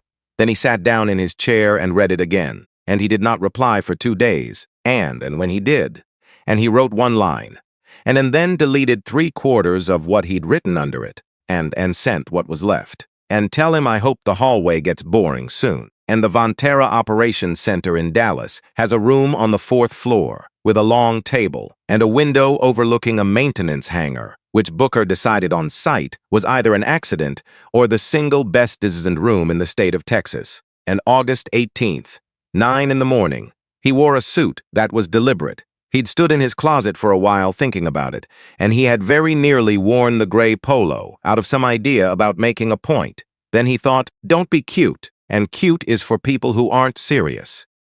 Navy, the good one, Adele Brannock, was at the far end of the table. She gave him a nod when he came in and nothing else. And there were 2 people from customer operations, one from corporate communications with a laptop already open, and a senior vice president whose title had 4 nouns in it and who stood up to shake Booker's hand with both of his. And down at the end, against the wall, 2 chairs, and not at the table, against the wall. And Marlene Doss sat in one of them in a plain gray dress, and not the uniform, and hands folded in her lap, and looking at the carpet. And she had lost weight in 3 weeks, and it showed in her face. Otis Greer sat in the other one in full uniform with his back straight and his chin level and 16 years of not showing anything on his face working as hard as it had ever worked. Booker set his bag down, and before we start, he said, I'd like those 2 at the table. The senior vice president blinked. I'm sorry? There are chairs, Mr. and Vance. This is our chairs. And Booker said, and I'm not going to sit at a table and talk about 2 people who are sitting on the wall behind me. And so nobody moved for 3 full seconds. And then Adele Brannock stood up and pulled out 2 chairs and said, Marlene and Otis, They came. Here's what that meeting was supposed to be. It was supposed to run 40 minutes. And it was supposed to be an apology, and a gesture, and a concession, and a name. And the airline had the name ready. Booker knew it, and Adele knew it, and Marlene Doss knew it best of all, which was why she had been looking at the carpet since 8:50. Booker did not let it get started, and he opened his laptop, turned it toward the room, and put a single chart up on the wall screen. I'm not here about my flight. The room went quiet. My flight was 94 minutes and one canceled airplane. You can have that back. And I'm not asking for $1, and I don't want anybody's apology, because an apology is a thing people say to make a bad feeling stop. And I don't want the feeling to stop. Somebody's pen paused halfway through a word. I asked Ms. Ann Brannock for 26 months of duplicate assignment data. She gave me 4,112 records. I've spent 11 days inside them. He clicked. Here's what's in there. He walked them through it the way he had walked 100 rooms through a routing model. And slow, plain, no adjectives anywhere. 5 duplicates a week, system-wide. A defect ticketed 16 months ago and parked, because it self-resolved 94% of the time. And I want to sit on that word for a second, Booker said. Self-resolve. And that's the word in your engineering ticket. I read it 4 times to make sure. He looked around the table. Self-resolved means somebody got up. Nobody said anything. And 94% of the time, a human being stands up out of a seat they paid for and moves, and your system logs that as the problem solving itself. And he let it sit. It didn't solve itself. Somebody ate it 5 times a week for 16 months, so a ticket could stay closed. He clicked again now. Who eats it? The chart came up and the room got very still. Lower tier moves 71% of the time. Fine, defensible. And you're a business, you have tiers, that's what they're for. Click. Now hold tier constant. Same status, same fare, same cabin. 2 people who are identical on the screen in front of your crew. And he turned and looked at the wall. 83% of the time, the one who moves is the one who has never filed a complaint in their life. The woman from customer operations set her pen down. He turned back around. And here's my question, and. It's a real question. I'm not being rhetorical. I would honestly like somebody in this room to answer it. He put both hands flat on the table. There is no field on that screen that says this passenger is quiet, and your crew can't see complaint history in the moment. It isn't on the interface. I checked twice. He looked from face to face. So how they know? Silence. They know in half a second, Booker said. Off a face, off a shirt, off a voice, and off 100 things that nobody in this room would ever put in writing. And they are right about it, 83 times out of 100. He straightened up. That is not a bad employee. And that is a trained instinct. And you trained it. Every single time a duplicate self-resolved and nobody wrote anything down, this company taught somebody that they had read the room correctly. He clicked one more time. 16 months of that. 5 times a week. And the room did not move. Booker closed the laptop. There's one more slide, he said, and he opened it again. A single record. Vance, Booker J, executive tier, 9 years. And corporate account. Complaints filed, 0. Duplicate events, 4. Times reassigned, 4. That's mine. He let them read it, 4 out of 4. System average at my tier is about 1 in 10. And then he looked down the table at Marlene Doss, who had gone white, exactly the way she had gone white in a galley on the 24th of July. And I want to say the next part with her in the room, Booker said. Because it matters more than anything else on that screen. And he tapped the table once with one finger. I don't remember 3 of them. Nobody breathed. 4 times in 2 years. Somebody looked at me and picked me. And I only remember the last one. His voice did not rise, and it went the other direction, down and quiet, until the whole room had to lean toward him to catch it. The other 3, I just got up, moved my bag, sat somewhere else, didn't feel one thing, and didn't think about it in the car. Didn't tell he stopped. He had been about to say my father. He put his hand flat on the table and left it there a second. That's the number I want you to look at, he said. Forget 83%. The number is 3, and the senior vice president cleared his throat. Mr. Vance, I want to say this is extraordinary work, truly, and I think what we'd all like to know at this point is what you would like us to do. And here it comes. Here comes the name. We've completed our review of the July 24th incident, the man said, and I want you to know we take this extremely seriously. The employee responsible for the manual override has been identified, and we're prepared to move forward with separation this week. There's also a second matter regarding the in-flight lead's handling of. No, Booker said. The man stopped. I'm sorry? No, you're not firing her. Mr. Vance, I understand the impulse toward. It's not an impulse. And Booker turned in his chair, and he looked at Marlene Doss. She was shaking, and faintly, in the shoulders, and with both hands pressed between her knees to hold it down, and then she was looking at him with an expression he would remember for a long time afterward. And it wasn't gratitude. Not yet. It was terror, because she still thought this was the part where he said it. Ms. Doss, look at me. She did. You asked me to move because you'd made a mistake at a gate counter, and you were frightened of losing your job. And her mouth opened. That's true, isn't it? Yes, sir, she said. Her voice broke on the second word. She got the rest of it out anyway. Okay. Booker nodded once. Now here's the part they'll skip if I don't say it out loud. He turned back to the table, and she had two people in front of her. And she picked me. Not because she hates anybody. She picked me because in 8 years of doing this job, this company taught her which one of us was cheaper to move, and he tapped the closed laptop. 83%. She is not the exception in this data. She's the average. He let that stand in the room. So you can fire her. You'll have a name for your statement, and you'll have your Friday afternoon back. And in September, you'll have another duplicate, and another agent, and the same half-second, and the same person will get up out of the chair, and you will have solved exactly nothing. The woman from customer operations was writing fast now, and you want to punish somebody. I understand that. It's satisfying, and it photographs well. Booker shook his head slowly. But you didn't hire a bad woman. You built a bad reflex, and you cannot fire a reflex.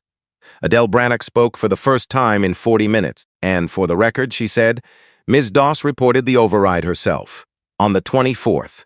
Before anybody asked her, and before we pulled the log, she looked down the table at the senior vice president, and it's in the file. I'd like it read out loud because I've noticed nobody has read it out loud. Marlene Doss put a hand over her eyes. Booker did not look at her. He gave her that much. Then what do you want? Adele said. And she said it like a woman opening a door. And Booker put his hands on the table. 3 things. Go. 1. Nobody gets fired over July 24th. Not Ms. Doss, not Mr. and Greer. Not the agent in Denver on the 14th, or the one in Nashville on the 2nd. I have their event numbers. And I don't have their names. And I don't want them. And nobody. The senior vice president started to speak. Adele held up one finger, and he stopped. Because if somebody goes down for this, Booker said, then the next person in this company who finds a defect will hide it, and then you will have made yourselves stupider on purpose, in writing, at a table. And he reached into his bag and took out a single sheet of paper. 2. Training. Not the 90-minute module you're already thinking about, the one with the video and the 4-question quiz at the end that everybody clicks through on their phone in a crew room. And he slid the page down the table. I'll fund it. 2 years, crew and ground both, and it has exact one subject. Not sensitivity, not diversity, not any word you can print on a coffee mug. And he nodded at the paper. Decision speed. How fast people pick who to ask, what they are actually reading in that half-second, and how to keep that half-second from being the thing that decides. He looked down the table, and Ms. Doss and Mr. Greer are in the first cohort, and not as punishment. As instructors, Marlene Doss made a small sound. Otis Greer did not move at all, but his eyes closed for about a second and a half. And 3, Booker said. He took out a second sheet and put it on the table and turned it around so they could read it. You changed the rule. Right now, when there's a duplicate, resolution is at crew discretion. That's the entire policy. 2 lines. I've read it. He tapped it. And crew will resolve at their discretion to minimize delay. He looked up. Minimize delay. That's the instruction you gave them. And there is exactly one way for a human being, under time pressure, to minimize a delay, and that is to pick the person who will argue least. And he sat back. So take the discretion away. Not because your people are bad, because you keep asking them to make a fairness decision in 11 seconds with 180 people watching and a clock running. Nobody on this earth is good at that. I'm not. You're not. And he read it out. When 2 valid boarding passes exist for 1 seat, the seat goes to the earliest assignment timestamp. Full stop. No judgment. The system displays both timestamps on the crew device, in the same field at the same size, and the reassigned passenger receives automatic compensation without having to apply for it. A pause. 11 days before that flight, I could have told you which of us booked first, down to the minute. It was in the record the whole time, and nobody looked, because nobody had to, because there was a faster way to solve it. He let that go quiet. There was always a faster way to solve it. That's the whole problem right there. The room sat with it, and then the woman from customer operations said, without looking up from her pad, "That's implementable." The senior vice president said there would be operational considerations around. "It's a field," Adele Brannock said. "It's already in the database. He's asking us to show it," and silence. Then Adele looked down the table. "Does it have a name? These things always end up with a name. Somebody in communications will name it by Thursday, and it will be terrible." Booker looked at the sheet of paper for a moment. "And timestamp rule. That's boring." "Good. You don't want your name on it?" Booker Vance thought about a big man in coveralls in a kitchen in Atlanta with his thumbs moving twice along a collar. "No, ma'am," he said. "I don't. They broke at 11:40. And Booker went out into the hallway to stand by a window and got about 90 seconds of quiet before the door opened behind him. Otis Greer came out, and he stood there in the hallway of a corporate office building, and 16 years and 2 stripes, and hat under his arm, and looking at a man in a suit by a window. "And you didn't have to do that." "Which part?" "The chairs." Booker turned around. "They had you on the wall." "I know where they had me. Then you know why I did it." Otis nodded slowly and looked past him, out at the hangar, and 2 airplanes in there with their cowlings open, and men on stands up under them. 16 years, Otis said, and I never once been in a room where the thing got said. And which thing? That it ain't personal. He kept his eyes on the hangar. See, everybody wants somebody in the room to be a bad person, because then you point at them, and it's handled, and everybody goes to lunch. He shook his head. Wasn't nobody in that cabin a bad person? And that's the part'll drive you crazy at 3 in the morning. Booker didn't answer. Otis turned and looked at him. "You know what I did that day? And you told me to sit down before that. You told me to move. I leaned down in your face and I asked you to move for me." His jaw worked. "Man, I have thought about that every night for 4 weeks. Otis, nah, let me get it out, and then I ain't never saying it again." Booker waited. "And I looked at you," Otis said, "and I saw my own daddy." The hallway was very quiet, and that's the whole thing. "I saw a black man in a gray shirt with his good manners on, standing in an aisle being reasonable, and something in me went, he'll take it. He always takes it. That's what they do." His voice went rough at the edges, and I hated myself for about half a second, and then I did it anyway. Because that's what 16 years buys you. Booker looked at him, and what he said next, he said carefully, because he would only get one try at it, and my father was a mechanic. 31 years, this airline, Otis's head came up. They passed him over for lead 4 times, Booker said. The 4th time they gave it to a 26-year-old he had trained himself out on the pylons, with his own hands. What'd he do? And Booker looked out at the hangar. He went and got his lunch. Otis Greer let out a breath that had something in it. "I found that out 6 years ago," Booker said, "and at his funeral. From a man I'd never met. Because my father never told me, not once, not in 41 years, because telling me would have been the same as filing something." He turned around, and so when you say you looked at me and saw your daddy, he said, "I want you to know I looked at you and saw mine." The door opened. Adele Brannock leaned out. "Gentlemen, we're back." Otis Greer straightened, put his hat on, and went in. And he didn't say anything else. He didn't need to. They signed it in 6 weeks. Not because it was easy, and because a woman named Adele Brannock spent 40 days making it impossible not to, and Booker only learned later, much later, from somebody else entirely that she had threatened to quit twice in the process. And the timestamp rule went into the operating manual on the 1st of October, revision 44-2. He asked for a copy, and they mailed him the whole manual, which was 1,100 pages and weighed 9 pounds, because nobody at a large company has ever figured out how to send a small thing. And it arrived in the 3rd week of November, and it sat unopened on his kitchen island for 2 days, because he found that he was oddly reluctant to look at it. The email from Margot Prescott came the same week, no subject line. He almost deleted it unread, and his thumb was right there on the screen. He didn't. It was 4 sentences. "Mr. Vance, I have started this 11 times. I was not going to send anything, because I told myself you would not want to hear from me. And that was a very convenient thing to tell myself. And I have watched the 9-minute video more times than I want to admit, and the part I cannot get past is not what I said. It's how fast I said it. I did not have to think about it at all. I am not asking you for anything. I only did not want to be a person who never said it, and that was all of it. No apology, exactly. No request. Booker read it 3 times. Then he sat back in his chair. And what am I supposed to do with this? Because I'm supposed to feel something clean right now, and I don't. I don't forgive her. I want to. I don't. And she didn't ask me to, which is the only reason this isn't garbage. He put the phone down, picked it up, and typed, "Thank you for writing," and looked at it for a full minute and deleted it.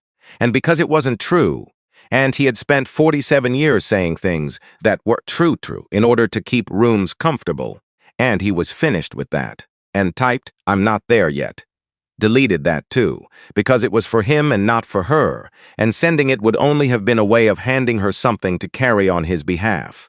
In the end, he did the only honest thing available to him. He didn't answer it, and he didn't delete it either, and he moved it into a folder and left it there, and where it sits to this day, and unanswered and unerased, and he came to think much later, and roughly the true state of things between most people who have hurt each other and are not finished with it yet. And that Sunday he opened the manual. He found the page, 619, bottom of a section on seat assignment conflicts, and he read it standing up at his kitchen island with the book open in front of him. It was so boring. That was what got him. And it was the most boring paragraph on God's earth. And it did not say one word about dignity, or respect, or history, or any of the things that had been said out loud in a cabin at Sky Harbor, with 9 phones running. And it said earliest assignment timestamp shall govern. It said both timestamps shall be displayed at equal prominence on the crew device. It said reassigned passenger shall receive automatic compensation per section 12. 4. No application required. 9-point type, and a paragraph and a half. Page 619 of 1100.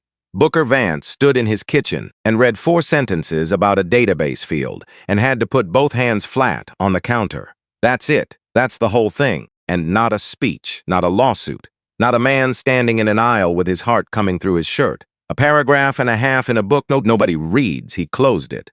Then he opened it again to make sure it was still there. 7 months later, February, Phoenix to Dallas, and Booker came through the doors at Sky Harbor at 3:40 on a Friday afternoon.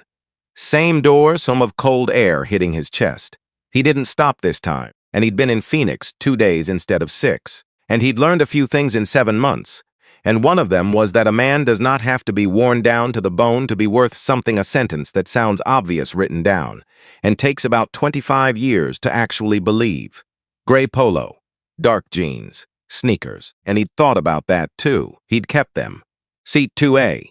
He walked up the aisle and it was empty, and he sat down in it, and the entire operation took 4 seconds and meant nothing whatsoever. And which was the point. He put his bag up, looked out at the ramp going gold in the late light.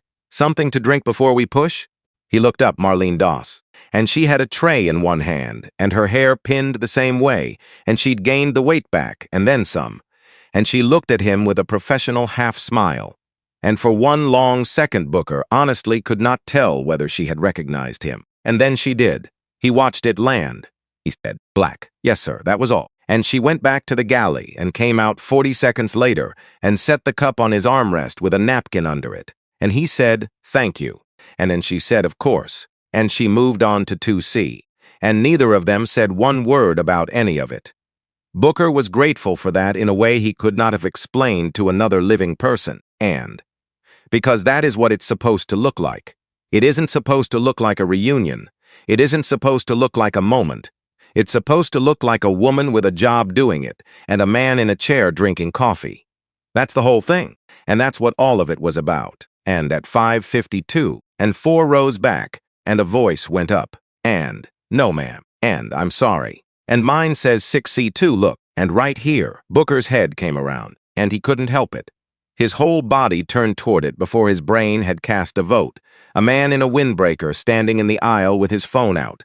A woman already in 6C with hers up, and both of them talking at the same time in that first hot rising note of 2 people about to become a story. Booker's hand tightened on the armrest. Here we go, and here it comes. And I know exactly what happens next. I have seen exactly what happens next. Marlene Doss came up the aisle, and she had a device in her hand. It's about the size of a paperback book. "Hi, I've got it. Can I see both, please?" She scanned one, scanned the other, looked at the screen for 4 seconds, and then she turned the device around and held it out flat at chest height so that both of them could see it at the same time. "Okay, here's both timestamps. Yours is January 30th, 9:14 in the morning. Yours is today, 2:51 this afternoon. And earliest one holds the seat." She looked at the man in the windbreaker. "Sir, 6C is yours." Then at the woman. "And ma'am, I've got you in 7A. And that's a window. And there's automatic compensation attached to this. And you don't have to file for it or call anybody. It's already moving. You'll see it before we land." The woman opened her mouth. Marlene turned the screen an inch further toward her. "It's right here," she said. "Same screen, same size. And it isn't my call, and it isn't his. It's the timestamp, 11 seconds of nothing." Then the woman said, "Oh, okay." And she got up, and she moved. She wasn't happy about it. She didn't smile. And she made a small put-upon noise about her bag and the overhead, and she said something under her breath that was probably not kind. And she moved, and the man sat down, and then Marlene Doss said, "Thanks, folks," and then went back up the aisle. And Booker looked at the clock on his phone. 9:01 seconds. He faced forward, and then his eyes did something he was not expecting, and he had to look hard out the window at the ramp for a while until it passed 9:01 seconds, and nobody had to be brave. That's it. And that's the thing I was after, and I didn't have the words for it until right now, sitting here. Nobody in that row had to be brave. Nobody had to stand in an aisle and decide whether today was the day. And nobody had to weigh what it would cost, or how it would look on somebody's phone, or whether the whole cabin was about to decide he was the loud one. A woman held up a screen with a number on it. And it was over. Because bravery is what you need when the system doesn't work. And that's all it has ever been.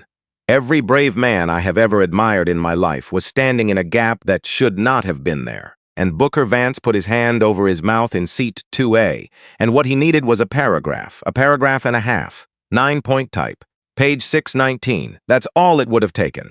That's all it ever would have taken. The airplane pushed back at 6:05, on time, and it swung out and lined up, and Booker felt the engines come up and the seat push into his back, and the ground let go the way it always does. Phoenix fell away underneath in that long tan sprawl, the mountains behind it going purple, the freeways lighting up in threads, and he looked out the window. Down there on the ramp, 2 men in orange vests stood under a wing in the last of the light. He watched them until they were gone, and then he sat back in a window seat he had bought 11 days in advance, and on the left side and second row, and thought about a man who smelled like metal and soap and something faintly sweet underneath. And 31 years, Daddy, and you never got to put one word of it on paper, and not one. And every man at your funeral said that out loud like it was a medal, and I stood there and let them, because I didn't know any better yet. And so I put down 4 sentences in a book that's 1,100 pages long, and nobody will ever read them except the people who need them. That's not a monument, I know it isn't, but it's a load-bearing wall. He rested his head against the window. Below him the desert went dark, and his father had spent his whole life fixing airplanes. His son went and fixed something else.